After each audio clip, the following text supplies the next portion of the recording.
Bienvenue à toi sur notre chaîne YouTube Nouvelle Éducation. Si comme nous tu es intéressé par une éducation qui fera de toi une bonne personne dans la société, tu es au bon endroit. Sur la chaîne Nouvelle Éducation, nous avons la noble tâche d'équilibrer l'éducation. Nous croyons qu'il y a deux niveaux d'éducation, l'éducation extérieure qui permet d'acquérir les connaissances nécessaires pour développer notre intelligence et notre créativité, cette dernière est acquise à l'école majoritairement.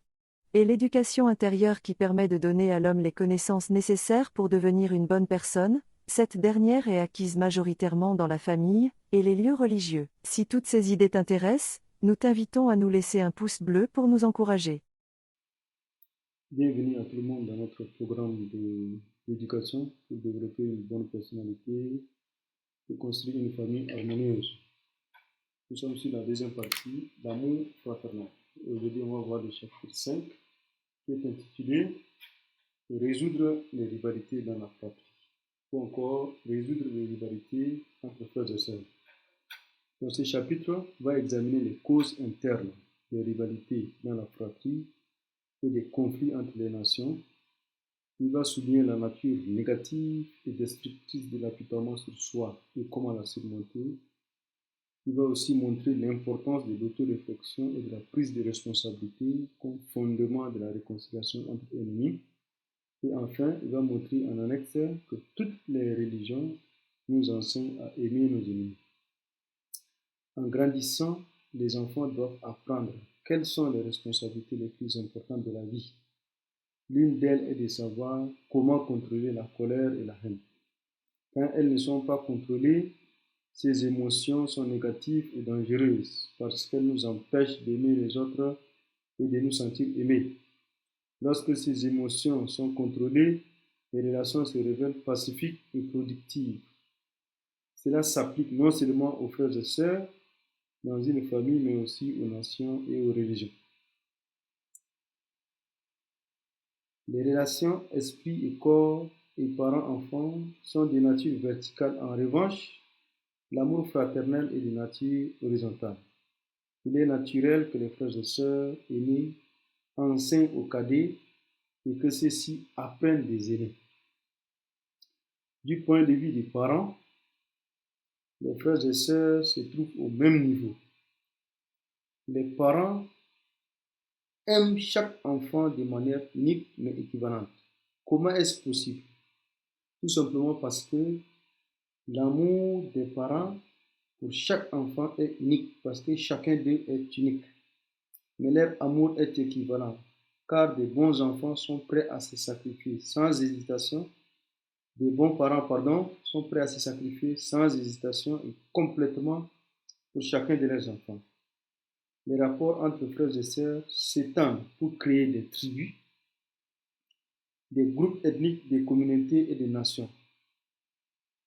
Tout comme un aîné devrait partager ses connaissances avec les cadets, les nations les plus avancées devraient partager leurs connaissances, comme leurs découvertes technologiques, ou encore leurs richesses, ou encore les ressources matérielles avec les autres nations du monde.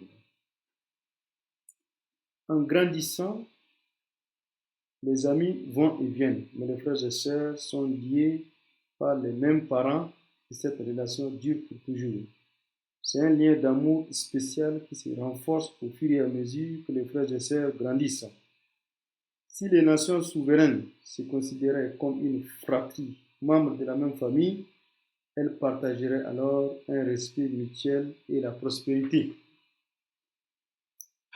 Il s'agit là d'une situation idéale. Malheureusement, le rapport entre les frères et sœurs d'une même famille, comme entre nations, est souvent tendu, rempli de jalousie et de ressentiments qui peuvent mener à des luttes et même au meurtre, comme dans la première famille humaine avec Caïn et Abel, l'aîné qui tua son frère cadet. Dans le cadre de la relation fraternelle, cette lutte s'appelle la rivalité.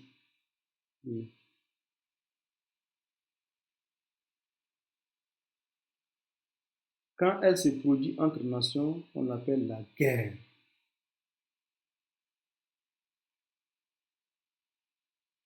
Les deux proviennent de l'incapacité d'aimer et de se sentir aimé, qui provoque du ressentiment.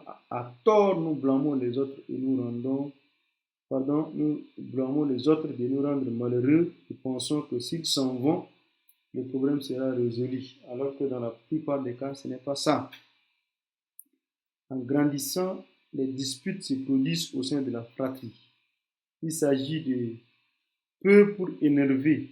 Il suffit de peu pour énerver un frère ou une sœur. Nous l'avons tous fait. Nous ignorons leurs bons côtés. Bien que nous les voyons, nous faisons mine de rien. Puis nous pointons un doigt accusateur et plein de jugements sur leurs faiblesses. Résultat, une colère instantanée qui mène souvent à la bagarre. C'est alors que les parents doivent intervenir pour résoudre les problèmes.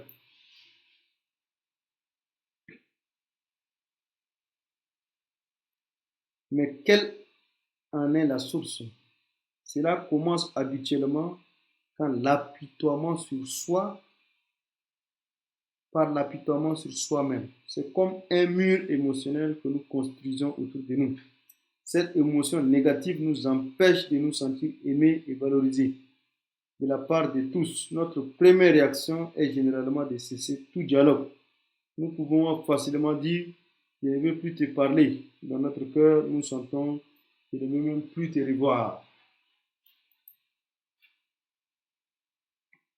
En considérant les nations, les couleurs de peau et les religions comme des frères et sœurs, on constate facilement que les guerres sont issues de la même dynamique que les rivalités dans la fratrie. Les nations en héritent facilement d'autres, souvent leurs voisines, en ignorant leurs bons côtés et en pointant un doigt accusateur sur leurs faiblesses. Cela mène à des luttes et des massacres qui pourraient être évités en apprenant à agir comme les frères et sœurs. Comment résoudre alors cette rivalité? Comment résoudre ces problèmes? Ce que nous pouvons faire pour aider les autres. On peut résoudre les problèmes en inversant la façon dont nous avons mis en colère un frère ou une sœur. Au lieu d'ignorer leurs qualités, les frères et sœurs devraient facilement reconnaître leurs bons points respectifs, avec un amour sincère, sans y être obligés. En outre, nous les aidons dans les domaines où ils sont défavorisés. Ils sont faibles, où ils ont besoin, où ils sont dans le besoin. Résultat, les frères et sœurs se sentent aimés et appréciés.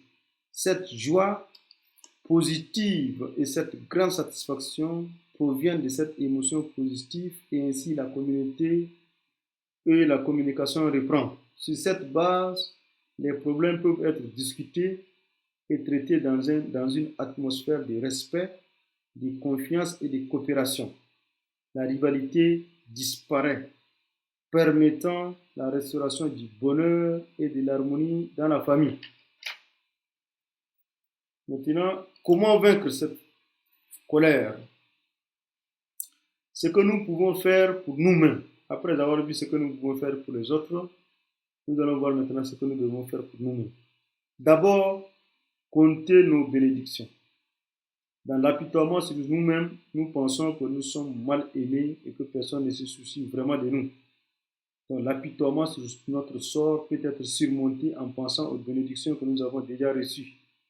Trouver un peu de temps pour penser, prier ou méditer. Ensuite, faire une liste des talents et des avantages que l'on a. Peu à peu, le sentiment de gratitude viendra. Deuxièmement, rechercher ce qu'il y a de bon chez les autres. Il est très facile de voir les défauts et les lacunes des autres. C'est presque automatique. Cependant, voir la bonté chez son ennemi demande des efforts. Encore une fois, il faut prendre le temps de méditer et de réfléchir et de se poser la question. Y a-t-il des bons points positifs chez la personne que je déteste? Prendre de quoi écrire et noter ces réflexions pour s'y référer plus tard. Troisièmement, il faut aider les moins avantagés. Pour illustrer tout ceci, nous allons parler de Bahadur Karki qui a 40 ans. On va raconter son histoire et vous allez comprendre quelque chose. Bahadur Karki avait toutes les raisons de se plaindre. Ses pieds étaient déformés de naissance, il a été ridiculisé, mis à l'écart et n'avait pas d'amis.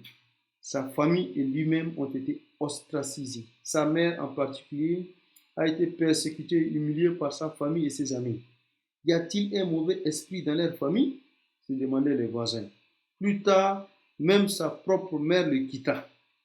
Il ne pouvait se rendre à l'école. En grandissant, les déformations s'étaient accentuées et ses pieds ressemblaient plus à des choux-fleurs.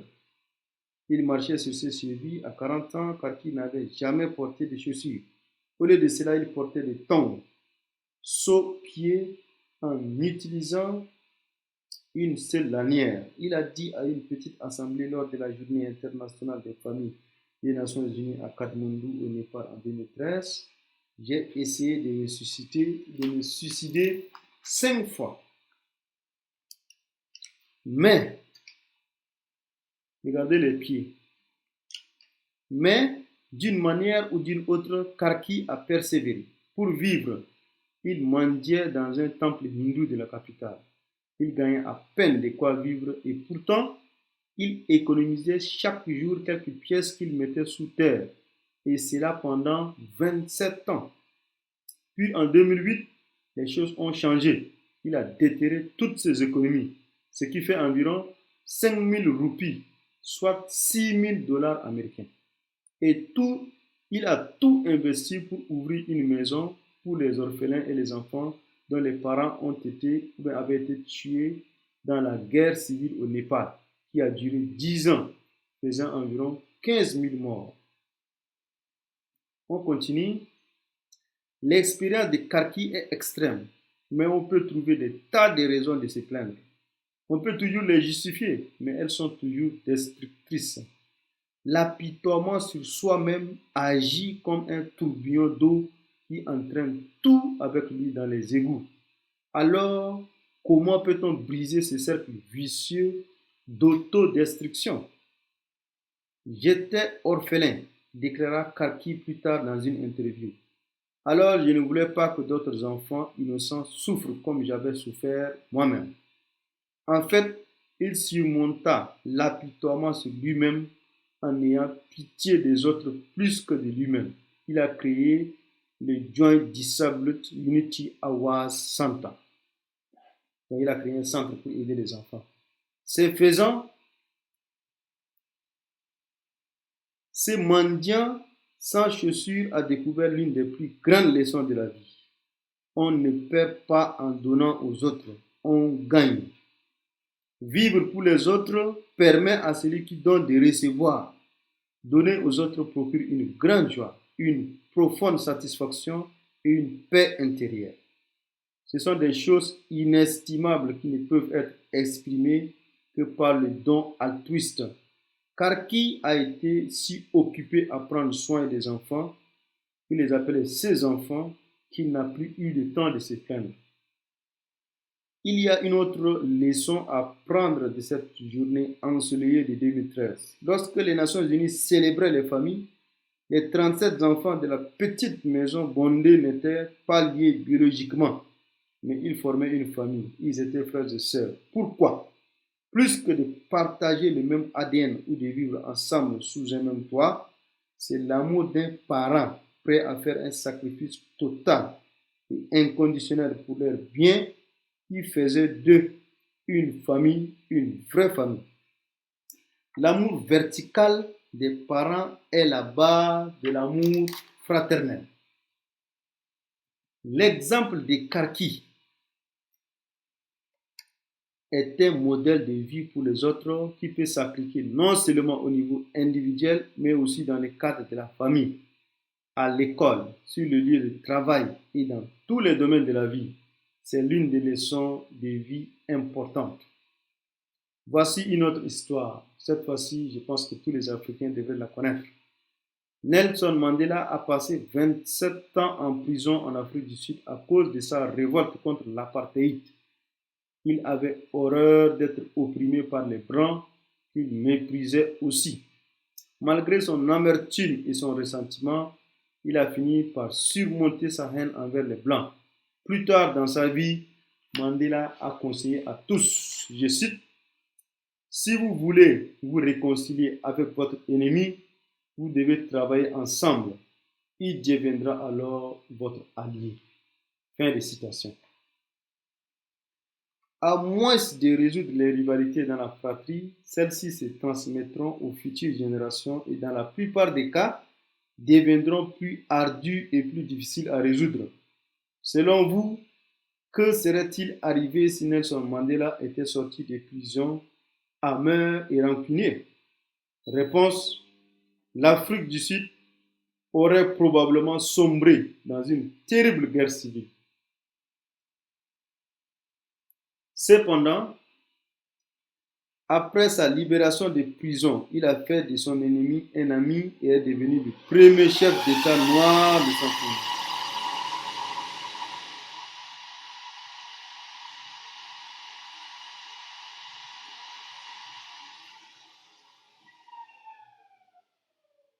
En 1913, avec le président F.W. de Klerk, il a reçu le prix Nobel de la paix, mais il a dû commencer par surmonter sa haine. C'est ainsi que commence vraiment la paix. Surmonter sa haine. On trouve un autre exemple dans la différence de traitement des nations vaincues à la fin de la Première et de la Deuxième Guerre mondiale. Les nations victorieuses de la Première Guerre mondiale, les puissances alliées, à savoir États-Unis, Angleterre, France et Italie, dirigées par les États-Unis, se sont défendues et ont gagné la guerre, mais n'avaient pas de solution pour assurer la paix. Les nations ont exigé des nations vaincues, les puissances de l'Axe, à savoir l'Allemagne, Autriche, Hongrie et Turquie, d'énormes réparations de guerre. En plus d'être vaincues militairement, les puissances de l'Axe ont été humiliées et appauvries. C'est ce ressentiment sémé au sein du peuple allemand qu'Adolf Hitler a exploité et qui a fini par conduire à la Deuxième Guerre mondiale. Vous allez voir que lors de la Deuxième Guerre mondiale, cela va changer. En revanche, à la fin de la Deuxième Guerre mondiale, les nations victorieuses avaient une solution pour assurer la paix. Elles ont aidé à reconstruire l'Europe occidentale et le Japon en investissant plus de 13 milliards de dollars rien qu'en Europe. À ce jour, ces nations autrefois ennemies sont prospères et les alliés des États-Unis.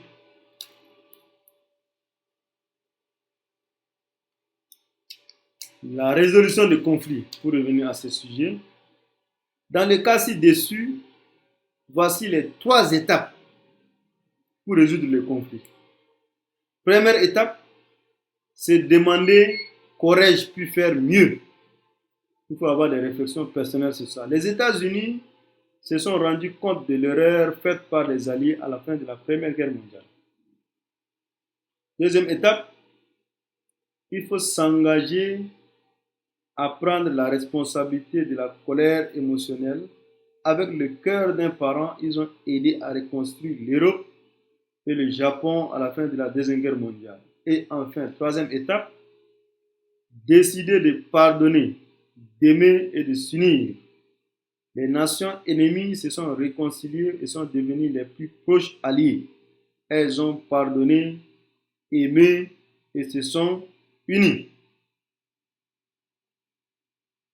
Nous disons que la lutte n'est pas une solution. La leçon que nous avons apprise est que les combats ne résolvent pas les conflits, surtout les ressentiments émotionnels. Vaincre un ennemi ne résout pas ses griefs et n'élimine pas sa haine. Les vaincus ont toujours tendance à vouloir se venger. Mais la force peut-elle s'avérer nécessaire? Il faut peut-être se battre pour se protéger, pour défendre les plus faibles, mais il faut le faire dans le cadre d'une résolution qui vise la paix. Merci de votre attention. Ce n'est pas fini, nous avons une activité et nous avons également quelque chose dans l'annexe pour vous proposer. Comme activité, citez des exemples dans lesquels les ennemis se sont réconciliés. En 2, il faut du courage pour parler à quelqu'un que vous n'aimez pas. Quels sont les défis intérieurs auxquels vous êtes confronté à aimer quelqu'un que vous n'aimez pas, par exemple? Et en annexe, nous voyons que toutes les religions nous enseignent à aimer nos ennemis. Elles nous appellent à incarner le cœur parental de Dieu, qui est de pardonner, aimer et s'unir. On peut utiliser ces citations selon les besoins. Dans le hindouisme, une âme noble agira toujours avec compassion, même envers ceux qui aiment nuire aux autres. Dans le judaïsme, Dieu a dit: ressemblez-moi, tout comme je rends le bien pour le mal, rendez-vous aussi le bien pour le mal.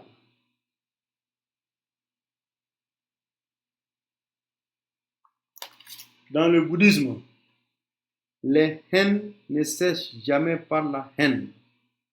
Dans ce monde, c'est par l'amour seulement qu'elles cessent. C'est une loi éternelle. Dans le bouddhisme encore, dompter la colère par l'amour, dompter le mal par le bien, dompter l'avare en donnant, dompter le menteur par la vérité. Dans le confucianisme, Confucius a dit: il est bon avec le juste, mais bon aussi avec celui qui ne l'est pas, car la plus grande vertu est la bonté. Il a encore ajouté: celui dont même une infime partie du cœur est portée vers le bien ne détestera personne.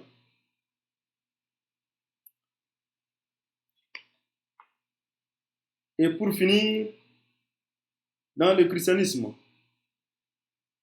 aimez vos ennemis et priez pour ceux qui vous détestent. Et dans l'islam aussi, il se peut qu'Allah établisse de l'amitié entre vous et ceux d'entre eux dont vous avez été les ennemis. Merci d'avoir suivi cette vidéo. Moi, je donne rendez-vous pour le 6e chapitre très prochainement. Si vous avez des commentaires, vous avez des remarques et des suggestions, n'hésitez pas à nous laisser des commentaires dans la partie laissée pour les commentaires. Merci et à tout à l'heure.